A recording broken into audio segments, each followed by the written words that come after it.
পরমাণু অস্ত্রধারী দুই দেশের লড়াইয়ে কে জয়ী হতে পারে তা নিয়ে চলছে চুলচেরা বিশ্লেষণ। এছাড়া দুই দেশের সামরিক বাহিনীর সক্ষমতা নিয়েও শুরু হয়েছে আলোচনা।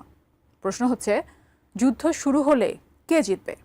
দক্ষিণ এশিয়ার দুই প্রতিবেশী দেশ ভারত ও পাকিস্তান পৃথক রাষ্ট্র হিসেবে আত্মপ্রকাশের পর থেকেই চিরশত্রুর তকমাও পেয়েছে দেশ দুটি। সীমান্তে নিয়মিত সংঘাত ও একাধিকবার বড় ধরনের যুদ্ধেও জড়িয়ে এয়ার পাওয়ারের ২০২৫ সালের রিপোর্ট অনুযায়ী সামরিক শক্তিতে বিশ্বের চতুর্থ দেশ ভারত, আর পাকিস্তান রয়েছে ১২ নম্বরে। ভারতের মোট সক্রিয় সৈন্য সংখ্যা ১৪,৫৫,০০০, আর দেশটির মোট জনসংখ্যা ১৪০ কোটিরও বেশি। ফলে এই দেশের রিজার্ভ সেনা সংখ্যা আকারেও অনেক বড়।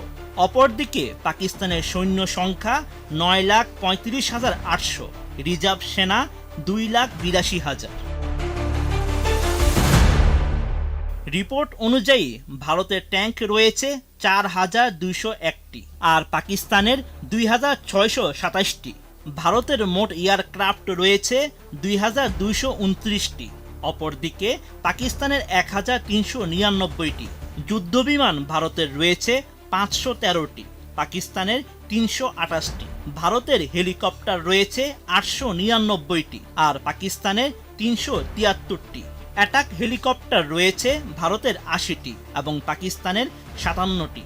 বিশ্বের যেসব দেশ পারমাণবিক অস্ত্রের সংখ্যা বাড়াচ্ছে সেই তালিকায় রয়েছে ভারত ও পাকিস্তানও। গত মার্চ মাসে মার্কিন গবেষণা সংস্থা ফেডারেশন অব আমেরিকান সায়েন্টিস্ট জানায়, ভারতের ভান্ডারে মজুত রয়েছে ১৮০টি পারমাণবিক অস্ত্র। সমরবিদরা বলছেন, শক্তির দিক থেকে পাকিস্তানের তুলনায় এগিয়ে রয়েছে ভারতীয় সেনাবাহিনী। তবে যুদ্ধ শুধু সামরিক শক্তির উপর নির্ভর করে না। ভৌগোলিক অবস্থান, অর্থনৈতিক সক্ষমতা, সৈনিকদের মনোবল সবকিছুই যুদ্ধ জয়ের ক্ষেত্রে গুরুত্বপূর্ণ বিষয়। এছাড়া বর্তমান বিধ্বংসী সব সামরিক অস্ত্রের যুগে যুদ্ধ কাউকেই জেতায় না, উভয় পক্ষই ব্যাপকভাবে ক্ষতিগ্রস্ত হয়। বিশ্লেষকদের ধারণা, ভারত ও পাকিস্তানের যুদ্ধে কেউই জিতবে না। এই সংঘাত দুটি দেশকেই পঙ্গু করে দেবে, এমনকি আশপাশের অন্য দেশগুলোর উপরও এর ব্যাপক প্রভাব পড়বে। তাতে কোনো সন্দেহ নেই। তাই যুদ্ধ কোনো সমাধান নয়।